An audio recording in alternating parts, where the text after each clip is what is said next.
Hi friends, welcome back to the channel Tanipriya vlogs and creations. ಇವತ್ತಿನ ವಿಡಿಯೋದಲ್ಲಿ ನಾನು 5 ಬೇರೆ ಬೇರೆ ರೀತಿಯ ಸೀರೆ ಕುಚ್ಚುಗಳನ್ನು ತೋರಿಸ್ತಾ ಇದ್ದೀನಿ. ವಿಡಿಯೋನ ಸ್ಕಿಪ್ ಮಾಡದೆ ಕೊನೆವರೆಗೂ ನೋಡಿ.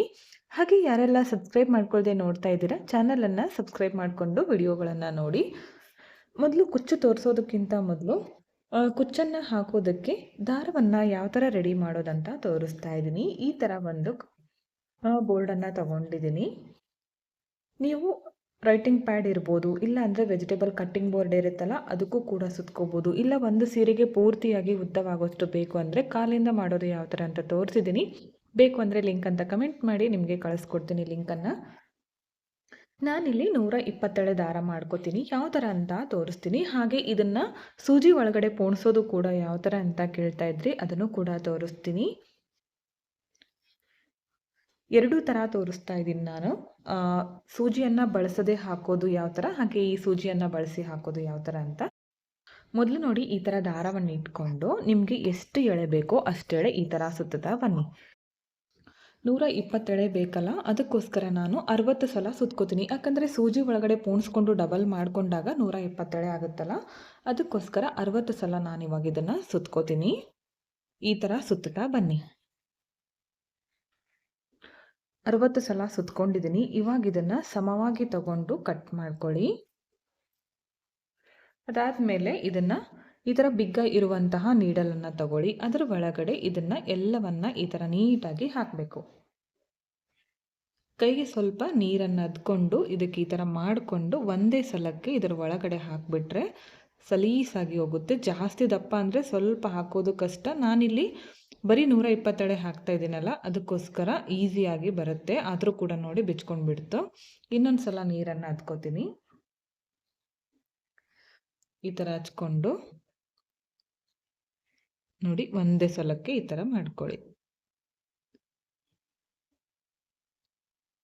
ಒಂದು 2 ಎಳೆ ಏನಾದರೂ ಬಿಟ್ಕೊಂಡ್ರೆ ಅದನ್ನು ನಿಧಾನಕ್ಕೆ ಮಾಡ್ಕೊಳ್ಳಿ. ಯಾಕಂದರೆ 2 ಎಳೆ ಏನಾದರೂ ಉಳ್ಕೊಂಡ್ರೆ ಆಮೇಲೆ ಕೂಡ ನಾವು ಪೋಣಿಸ್ಕೋಬೋದು ಅದನ್ನು. ಓಕೆ, ನೋಡಿ ಈ ಥರ ಇದನ್ನು ಇವಾಗ ಡಬಲ್ ಮಾಡಿಕೊಂಡೆ. ಇದೇ ಥರ ಇವಾಗ ಡೈರೆಕ್ಟಾಗಿ ಸೀರೆಗೆ ಹಾಕಬೇಕಪ್ಪ ಅಂದರೆ ನೀಡಲನ್ನು ಬಳಸದೆ ಹಾಕೋದು ಯಾವ ಥರ ಅಂದರೆ ಸೇಮ್ ಇದೇ ಕಾರ್ಡ್ಗೆ ಸುತ್ಕೋಬೇಕಾಗತ್ತೆ. ಅಂದರೆ ಇಲ್ಲಿ 60 ಎಳೆ ಸುತ್ಕೊಂಡು ಡಬಲ್ ಮಾಡಿಕೊಂಡ್ರೆ 127 ಆಗುತ್ತಲ್ಲ, ಆದರೆ ಡೈರೆಕ್ಟಾಗಿ ಮಾಡ್ಕೋಬೇಕಂದ್ರೆ ನೀವು 127ನೇ ಸುತ್ಕೋಬೇಕಾಗುತ್ತೆ. ಸೇಮ್ ಇವಾಗ ಯೆಲ್ಲೋ ಕಲರ್ದು 127 ಇದಕ್ಕೆ ಸುತ್ಕೋತೀನಿ. ಇಲ್ಲೂ ಕೂಡ ನಾನು 127 ಪೋಣಿಸ್ಕೊಂಡಿದ್ದೀನಿ. ಇಲ್ಲೇ 60 ಸಲ ಪೋಣಿಸ್ಕೊಂಡು ಡಬಲ್ ಮಾಡ್ಕೊಂಡಿದ್ದೆ. ಈಗ ಡೈರೆಕ್ಟಾಗಿ 127 ಪೋಣಿಸ್ಕೊಂಡಿದ್ದೀನಿ. ಒಂದು ವೇಳೆ ನಿಮ್ಮ ಹತ್ರ ಸೇಮ್ ಕಲರ್ದು 2 ದಾರ ಇದ್ದರೆ 60 ಸಲ ಪೋಣಿಸ್ಕೊಂಡ್ರೆ ಸಾಕು.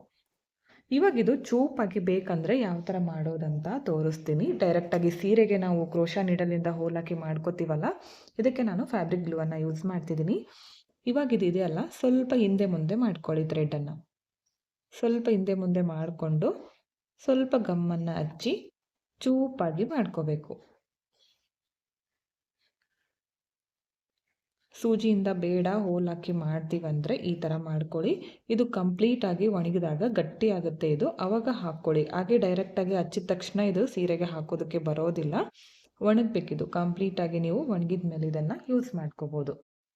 ಓಕೆ, ನೋಡಿ 2 ಥರ ತೋರಿಸ್ತಿದ್ದೀನಿ. ಇವಾಗ ನೋಡಿ, ಇದು ಹಾಗೆ ಹಾಕಿದರೆ ಅಷ್ಟು ಚೆನ್ನಾಗಿ ಬರೋದಿಲ್ಲ, ಮುದ್ದೆ ಮುದ್ದೆ ಆಗಿದೆ. ಅದಕ್ಕೋಸ್ಕರ ಇದನ್ನು ಸ್ಟ್ರೇಟ್ನರನ್ನು ಬಳಸ್ಕೊಂಡು ಸ್ಟ್ರೇಟ್ ಮಾಡ್ಕೊತೀನಿ. ಈ ಥರ ಸ್ಟ್ರೇಟ್ನರ್ ತೊಗೊಂಡಿದ್ದೀನಿ. ಸ್ಟ್ರೇಟ್ ಮಾಡ್ಕೊಂಡ್ಮೇಲೆ ಡಿಸೈನನ್ನು ಯಾವ ಥರ ಮಾಡೋದಂತ ತೋರಿಸ್ತೀನಿ. ಓಕೆ, ನೋಡಿ ಸ್ಟ್ರೇಟ್ ಮಾಡ್ಕೊಂಡ್ಮೇಲೆ ಎಷ್ಟು ನೀಟಾಗಿ ಬಂದಿದೆ ನೀವೇ ನೋಡ್ತಾ ಇರ್ಬೋದು. ಈ ಥರ ಮಾಡಿಕೊಂಡು ಕುಚ್ಚನ್ನು ಹಾಕೋದ್ರಿಂದ ಕುಚ್ಚು ನೀಟಾಗಿ ಬರುತ್ತೆ. ಹಾಗೆ ಕಸ್ಟಮರ್ಗಳು ಕೂಡ ತುಂಬ ಇಷ್ಟಪಟ್ಟು ಹಾಕಿಸ್ಕೊಳ್ತಾರೆ ನೀಟ್ ವರ್ಕ್ ಇದ್ದರೆ. ಇವಾಗ ಯಾವ ಥರ ಮಾಡೋದಂತ ತೋರಿಸ್ತೀನಿ. ಫಸ್ಟ್ ಡಿಸೈನು ಹೋಲ್ ಹಾಕಿ ಮಾಡೋದು ಯಾವ ಥರ ಅಂತ ತೋರಿಸ್ತೀನಿ. ಜಾಸ್ತಿ ಜನ ಕಮೆಂಟ್ ಮಾಡ್ತೀರಾ ಹೋಲ್ ಹಾಕೋದಕ್ಕೆ ಯಾವ ನೀಡಲನ್ನು ತೊಗೊಂಡಿದ್ದೀರಿ ಅಂತ. ಕ್ರೋಶಾ ನೀಡಲ್ ಬಂದು 10. ಯಾವುದಾದ್ರೂ ದೊಡ್ಡದಾಗಿರುವಂತಹ ನೀಡಲ್ ಯೂಸ್ ಮಾಡ್ಕೋಬೋದು, ನಾರ್ಮಲ್ ನೀಡಲ್. ಇಲ್ಲಾಂದರೆ ಡಬ್ಬಣದ ಸಹಾಯದಿಂದ ಮಾಡ್ಕೋಬೋದು. ಇದರಿಂದ ಮಾಡ್ಕೊಳ್ಳೋದ್ರಿಂದ ಹೋಲು ನೀಟಾಗಿ ಬೀಳುತ್ತೆ.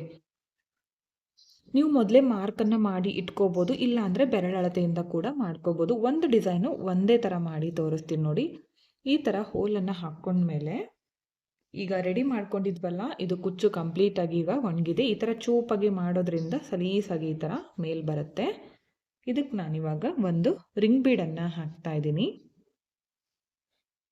ರಿಂಗ್ ಬೀಡನ್ನು ಹಾಕಿದ ಮೇಲೆ ಕುಚ್ಚು ನಿಮಗೆ ಎಷ್ಟು ಉದ್ದಕ್ಕೆ ಬೇಕಾಗುತ್ತೋ ನೋಡಿಕೊಂಡು ಕರೆಕ್ಟಾಗಿ ಇಟ್ಕೊಳ್ಳಿ. ಅದಾದಮೇಲೆ ಒಂದು ನಾರ್ಮಲ್ ನೀಡಲ್ಗೆ 2 ಎಳೆ ಜರಿ ಥ್ರೆಡನ್ನು ಪೋಣಿಸಿದ್ದೀನಿ. ಇದನ್ನು ಬ್ಯಾಕ್ ಸೈಡಿಂದ ಈ ಥರ ತರ್ತೀನಿ. ನಮ್ಮ ಈ 2 ಬೆರಳಿನ ಮಧ್ಯದಲ್ಲಿ ಸ್ವಲ್ಪ ಈ ಥರ ಜರಿ ಥ್ರೆಡನ್ನು ಇಟ್ಕೊಂಡು ಸ್ಟಾರ್ಟಿಂಗಲ್ಲಿ ಒಂದು ಲಾಕ್ ಮಾಡ್ಕೋಬೇಕು. ಸ್ಟಾರ್ಟಿಂಗಲ್ಲೇ ಲಾಕ್ ಮಾಡೋದ್ರಿಂದ ಕುಚ್ಚು ಕೈಯಿಂದ ಜರುಗೋದಿಲ್ಲ. ಅದಾದಮೇಲೆ ಒಂದು 3 ರಿಂದ 4 ಸಲ ಇದಕ್ಕೆ ಸುತ್ಕೋಬೇಕು ಈ ಥರ. ಅದಾದಮೇಲೆ ಬ್ಯಾಕ್ ಸೈಡಿಂದ ನೀಡಲ್ ಚುಚ್ಚಿ ಕೆಳಗಡೆ ತಂದು ಜರಿ ಥ್ರೆಡನ್ನು ಕಟ್ ಮಾಡಿ. ಓಕೆ, ನೆಕ್ಸ್ಟ್ ಇವಾಗ ಇದೇ ಕುಚ್ಚಿದೆಯಲ್ಲ, ಇದನ್ನು ಈ ಥರ ರಿಂಗ್ ಬೀಡ್ ಒಳಗಡೆ ಮುಂದಿನ ಪಾರ್ಟ್ ಅಷ್ಟೇ ಈ ಥರ ತಗೊಂಡು ಬನ್ನಿ. ಹಿಂದ್ಗಡೆ ಇರೋದು ಈ ಥರ ಮಾಡ್ಕೊಳ್ಳಿ. ಬರೀ ಮುಂದ್ಗಡೆ ಇರೋ ಪಾರ್ಟ್ ಮಾತ್ರ ಬರಬೇಕು. ಇದನ್ನು ನೀಟಾಗಿ ಈ ಥರ ಬ್ಯಾಕ್ ಸೈಡಲ್ಲಿ ಮಾಡಿಕೊಂಡು ಇವಾಗ ಈ ಥರ ಇಟ್ಕೋಬೇಕು. ಇದನ್ನು ಈ ಥರ ಇಟ್ಕೊಂಡು ಬ್ಯಾಕ್ ಸೈಡಿಂದ ಜರಿ ಥ್ರೆಡನ್ನು ಪೋಣಿಸಿಟ್ಕೊಂಡಿರೋ ನೀಡಲು ಮುಂದ್ಗಡೆ ತಗೊಂಡು ಬನ್ನಿ. ಇನ್ನೊಂದು ಥರ ಲಾಕ್ ತೋರಿಸ್ತೀನಿ ನೋಡಿ. ಈ ಥರ ಹಾಕ್ಕೊಂಡ್ಮೇಲೆ ಈ ಥರ ತಗೊಳ್ಳಿ. ಹೂ ಕಟ್ತೀವಲ್ಲ ಆ ಥರ ಒಂದು ಲಾಕ್ ಮಾಡಿಕೊಂಡೆ. ಅದಾದಮೇಲೆ ಮತ್ತೆ ಒಂದು 3 ರಿಂದ 4 ಸಲ ಜರಿ ಥ್ರೆಡನ್ನು ಸುತ್ತಕೊಂಡು ಬ್ಯಾಕ್ ಸೈಡಿಂದ ಈ ಥರ ಚುಚ್ಚಿ ಕೆಳಗಡೆ ತಂದು ಜರಿ ಥ್ರೆಡನ್ನು ಕಟ್ ಮಾಡ್ತೀನಿ. ಕುಚ್ಚು ನಿಮಗೆ ಎಷ್ಟು ಉದ್ದ ಬೇಕಾಗುತ್ತೋ ನೋಡಿಕೊಂಡು ಕಟ್ ಮಾಡ್ಕೊಳ್ಳಿ. ಈ ಗ್ಯಾಪು ಈ ಕುಚ್ಚಿಗೆ ಒಂದಾದಮೇಲೆ ಈ ಥರ ಬೆರಳಿಂದ ಡಿಸ್ಟೆನ್ಸ್ ತೊಗೋಬೋದು. ಇಲ್ಲಾಂದರೆ ಮೆಜರ್ಮೆಂಟ್ ಟೇಪಿಂದ ಕೂಡ ನೀವು ಮೆಜರ್ಮೆಂಟ್ ಮಾಡಿಕೊಂಡು ಕುಚ್ಚನ್ನು ಹಾಕ್ಕೋಬೋದು. ಇದಕ್ಕೆ ಒಂದು 300 ರಿಂದ 350ವರೆಗೂ ಚಾರ್ಜ್ ಮಾಡ್ಕೋಬೋದು. ನಿಮ್ಮ ಪ್ಲೇಸಸ್ ಮೇಲೆ ಡಿಪೆಂಡ್ ಆಗಿರುತ್ತೆ. ನೆಕ್ಸ್ಟ್ ಡಿಸೈನ್ ನಾನು ಈ ಥರ ಸೂಜಿಗೆ ಪೋಣಿಸ್ಕೊಂಡಿದ್ನಲ್ಲ, ಅದನ್ನು ಯಾವ ಥರ ಮಾಡೋದಂತ ತೋರಿಸ್ತಾ ಇದ್ದೀನಿ. ಸ್ಟಾರ್ಟಿಂಗಲ್ಲಿ ಈ ಥರ ತೊಗೊಂಡು ಬನ್ನಿ. ನಿಧಾನಕ್ಕೆ ಈ ಥರ ತಂದು ಇಲ್ಲಿ ನೋಡಿ ಈ ಥರ ಅಂದಾಜು ಮೇಲೆ 2 ಭಾಗ ಮಾಡಿಕೊಂಡು ಸೂಜಿಯನ್ನು ಬ್ಯಾಕ್ ಸೈಡ್ ತಗೊಂಡೋಗಿ ಓಕೆ, ಈ ಥರ ಬರುತ್ತಲ್ಲ. ಈ ಥರ ಬಂದಮೇಲೆ ಇಲ್ಲಿ 2 ಭಾಗ ಮಾಡ್ಕೊಂಡಿರ್ತೀವಲ್ಲ, ಒಂದು ಭಾಗನ ಈ ಕಡೆ ಮಾಡ್ಕೊಳ್ಳಿ, ಇನ್ನೊಂದು ಭಾಗನ ಈ ಕಡೆ ಮಾಡ್ಕೊಳ್ಳಿ. ಸೇಮ್ ಜಡೆ ಹಾಕ್ತೀವಲ್ಲ ಆ ಥರ ಮಾಡಿಕೊಂಡು ಇಲ್ಲಿ ಈ ಥರ ಟೈಟಾಗಿ ಇಟ್ಕೋಬೇಕು. ಈ ಡಿಸೈನ್ಗಿರೋದು ಮೇನ್ ಟೈಟಾಗಿ ಇಟ್ಕೋಬೇಕು.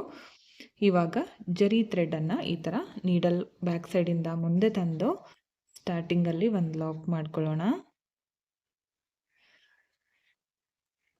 ಅದಾದಮೇಲೆ ಮತ್ತೆ ಒಂದು 3 ರಿಂದ 4 ಸಲ ಈ ಥರ ಮಾಡಿಕೊಂಡು ಕರೆಕ್ಟಾಗಿ ಬ್ಯಾಕ್ ಸೈಡಿಂದ ಮಧ್ಯದಲ್ಲಿ ಈ ಥರ ಸೂಜಿಯನ್ನು ತಂದು ಇದಕ್ಕೆ ಒಂದು 3 mm ಇರುವಂತಹ ಗೋಲ್ಡ್ ಕಲರ್ದು ಚಿಕ್ಕ ರೌಂಡ್ ಬೀಡನ್ನು ಹಾಕಿ ಮತ್ತೆ ಸೇಮ್ ಪ್ಲೇಸ್ಗೆ ಈ ಥರ ಚುಚ್ಚಿ ಬ್ಯಾಕ್ ಸೈಡ್ ತಗೊಂಡೋಗ್ತೀನಿ.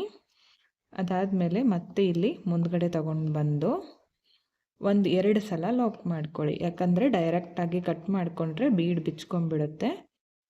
1-2 ಸಲ ಲಾಕ್ ಮಾಡ್ಕೊಂಡ್ಮೇಲೆ ಬ್ಯಾಕ್ ಸೈಡಿಂದ ಈ ಥರ ಚುಚ್ಚಿ ಕೆಳಗಡೆ ತಂದು ಜರಿ ಥ್ರೆಡನ್ನು ಕಟ್ ಮಾಡ್ತೀನಿ. ಕುಚ್ಚು ನಿಮಗೆ ಎಷ್ಟು ಉದ್ದ ಬೇಕಾಗುತ್ತೋ ನೋಡಿಕೊಂಡು ಕಟ್ ಮಾಡ್ಕೊಳ್ಳಿ. ಈ ಡಿಸೈನ್ಗೆ 1400 ಅರೌಂಡ್ ಚಾರ್ಜ್ ಮಾಡ್ಕೋಬೋದು. ನಿಮ್ಮ ಪ್ಲೇಸಸ್ ಮೇಲೆ ಡಿಪೆಂಡ್ ಆಗಿರುತ್ತೆ. ಹೆಚ್ಚು ಕಡಿಮೆ ನೋಡಿಕೊಂಡು ಮಾಡ್ಕೊಳ್ಳಿ. Next 3rd design. ಇದಕ್ಕೆ ಕ್ರೋಶಾ ನೀಡಲಿಂದ ಈ ಥರ ಹೋಲ್ ಮಾಡ್ಕೋತೀನಿ. ಇವಾಗ ಇದಕ್ಕೆ ಮೊದಲೇ ಈ ಥರ ಬೀಡನ್ನು ಪೋಣಿಸ್ಕೊಂಡು ಈ ಥರ ತಗೊಂಡು ಬರ್ತೀನಿ. ಇಲ್ಲಿ ರಿಂಗ್ ಬೀಡ್ ಕೂಡ ಯೂಸ್ ಮಾಡ್ಕೋಬೋದು, ಸ್ಕ್ವೇರ್ ಶೇಪ್ ಬೀಡ್ ಕೂಡ ಯೂಸ್ ಮಾಡ್ಕೋಬೋದು. ಇಲ್ಲಿ ನೋಡಿ ಈ ಬೀಡ್ ಇದೆಯಲ್ಲ ಈ ಥರ ಇಟ್ಕೋಬೇಕಾಗತ್ತೆ. ಈ ಥರ ಇಟ್ಕೊಳ್ಳಿ. ಇಟ್ಕೊಂಡು ಕರೆಕ್ಟಾಗಿ ಅಂದಾಜು ಮೇಲೆ 2 ಭಾಗ ಮಾಡಿಕೊಂಡು ಇದನ್ನು ಬ್ಯಾಕ್ ಸೈಡ್ ತಗೊಂಡೋಗಿ ನೋಡಿ ಇಲ್ಲಿ ಯಾವ ಥರ ಶೇಪ್ ಬರುತ್ತೆ ತೋರಿಸ್ತೀನಿ ನಿಮಗೆ. ಈ ಡಿಸೈನ್ ತುಂಬಾ ಚೆನ್ನಾಗಿ ಬರುತ್ತೆ ಫ್ರೆಂಡ್ಸ್ ಇದು. ಓಕೆ, ಈ ಥರ ಇಟ್ಕೊಂಡು ಇದಕ್ಕಿವಾಗ ಜರಿ ಥ್ರೆಡ್ಡಿಂದ ಕುಚ್ಚನ್ನು ಕಟ್ಕೋಬೇಕು. ನೋಡಿ ಎಷ್ಟು ಚೆನ್ನಾಗಿ ಬಂದಿದೆ. ಜರಿ ಥ್ರೆಡ್ ಬ್ಯಾಕ್ ಸೈಡಲ್ಲಿ ಈ ಥರ ಇಟ್ಕೊಂಡು ಸ್ಟಾರ್ಟಿಂಗಲ್ಲಿ ಲಾಕ್ ಮಾಡ್ಕೊಳ್ಳೋಣ. ಅದಾದಮೇಲೆ ಒಂದು 3 ರಿಂದ 4 ಸಲ ಈ ಥರ ಸುತ್ತಕೊಂಡು ಬ್ಯಾಕ್ ಸೈಡಿಂದ ಈ ಥರ ತಂದು ಜರಿ ಥ್ರೆಡನ್ನು ಕಟ್ ಮಾಡ್ತೀನಿ. ಕುಚ್ಚು ಎಷ್ಟು ಉದ್ದಕ್ಕೆ ಬೇಕೋ ನೋಡಿಕೊಂಡು ಕಟ್ ಮಾಡ್ಕೊಳ್ಳಿ. ನೋಡಿ ಎಷ್ಟು ಚೆನ್ನಾಗಿ ಬಂದಿದೆ. ಇದಕ್ಕೆ ಒಂದು 350 400ವರೆಗೂ ಚಾರ್ಜ್ ಮಾಡ್ಕೋಬೋದು. ನಿಮ್ಮ ಪ್ಲೇಸಸ್ ಮೇಲೆ ಡಿಪೆಂಡ್ ಆಗಿರುತ್ತೆ. ಓಕೆ, 4th ಡಿಸೈನು ಈ ಥರ ನೀಡಲನ್ನು ತಂದು ಇದರ ಒಳಗಡೆ ಸ್ಕ್ವೇರ್ ಶೇಪ್ ಬೀಡನ್ನು ಹಾಕ್ತಾ ಇದ್ದೀನಿ. ಇದನ್ನು ಈ ಥರ ಹಾಕ್ಕೊಂಡು ಕುಚ್ಚು ನಿಮಗೆ ಎಷ್ಟು ಉದ್ದ ಬೇಕಾಗುತ್ತೋ ಅಷ್ಟು ಉದ್ದಕ್ಕೆ ಕರೆಕ್ಟಾಗಿ ನೋಡ್ಕೊಳ್ಳಿ. ಈ ಥರ ಇಟ್ಕೊಂಡು ಬ್ಯಾಕ್ ಸೈಡಿಂದ ಜರಿ ಥ್ರೆಡನ್ನು ಪೋಣಿಸಿಟ್ಕೊಂಡಿರೋ ನೀಡಲ್ ತಂದು ಸ್ಟಾರ್ಟಿಂಗಲ್ಲಿ ಒಂದು ಲಾಕ್ ಮಾಡ್ಕೋಬೇಕು. ಅದಾದಮೇಲೆ ಒಂದು 3ರಿಂದ 4 ಸಲ ಸುತ್ಕೊಳ್ಳಿ. ನೆಕ್ಸ್ಟು ಬ್ಯಾಕ್ ಸೈಡಿಂದ ಜರಿ ಥ್ರೆಡನ್ನು ಕೆಳಗಡೆ ತಂದು ಕಟ್ ಮಾಡ್ಕೊಳ್ಳಿ. ಜರಿ ಥ್ರೆಡನ್ನು ಕಟ್ ಮಾಡಿದ ಮೇಲೆ ನೆಕ್ಸ್ಟ್ ಇವಾಗ ಇದೇ ಬೀಡ್ಗೆನೆ ಈ ಥರ ತಗೊಂಡು ಬನ್ನಿ. ಮುಂದ್ಗಡೆ ಇರುವಂತಹ ಪಾರ್ಟ್ ಮಾತ್ರ ಈ ಥರ ತರಬೇಕು. ಈ ಥರ ತಂದು ಕರೆಕ್ಟಾಗಿ ನೀಟಾಗಿ ನೋಡಿಕೊಂಡು ಅಡ್ಜಸ್ಟ್ ಮಾಡ್ಕೊಂಡು ಇಟ್ಕೊಳ್ಳಿ. ಮತ್ತೆ ಇವಾಗ ಜರಿ ಥ್ರೆಡ್ಡಿಂದ ಈ ಥರ ಕುಚ್ಚನ್ನು ಕಟ್ಟಬೇಕು.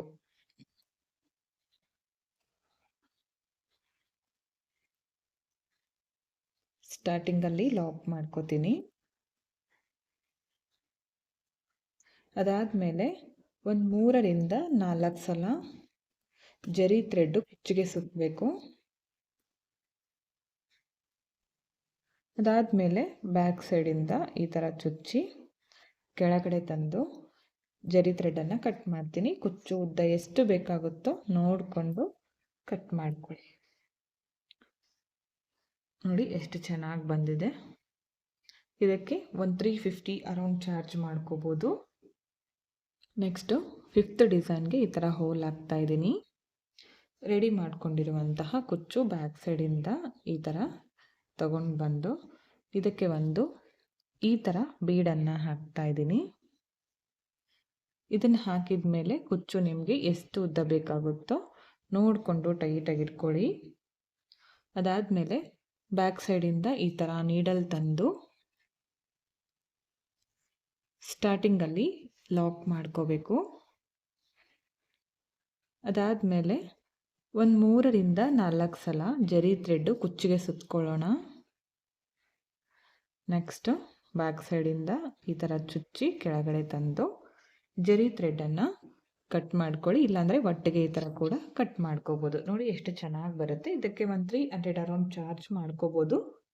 ನಿಮ್ಮ ಪ್ಲೇಸಸ್ ಮೇಲೆ ಡಿಪೆಂಡ್ ಆಗಿರುತ್ತೆ. ಹೆಚ್ಚು ಕಡಿಮೆ ನೋಡಿಕೊಂಡು ಮಾಡ್ಕೊಳ್ಳಿ. ಡಿಸೈನ್ ಅಂತೂ ತುಂಬಾ ಚೆನ್ನಾಗಿ ಬರುತ್ತೆ.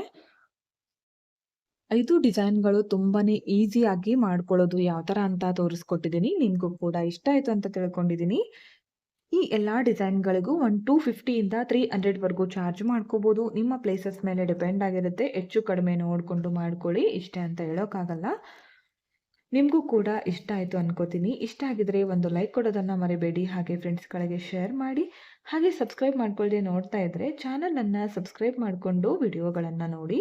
ಹೆಚ್ಚಿನ ವಿಡಿಯೋಗಳಿಗಾಗಿ ಬೆಲ್ ಐಕನ್ನ ಕ್ಲಿಕ್ ಮಾಡಿ ಆಲ್ ಅನ್ನೋ ಆಪ್ಷನ್ನ ಸೆಲೆಕ್ಟ್ ಮಾಡಿಕೊಂಡ್ರೆ ನಾನು ವಿಡಿಯೋ ಹಾಕಿದ ತಕ್ಷಣ ಮೊದಲು ನಿಮಗೆ ನೋಟಿಫಿಕೇಷನ್ ಬಂದು ತಲುಪುತ್ತೆ. ವಿಡಿಯೋನ ಸ್ಕಿಪ್ ಮಾಡದೆ ಕೊನೆವರೆಗೂ ನೋಡಿದ್ದಕ್ಕೆ thank you friends. Thank you for watching. Thank you.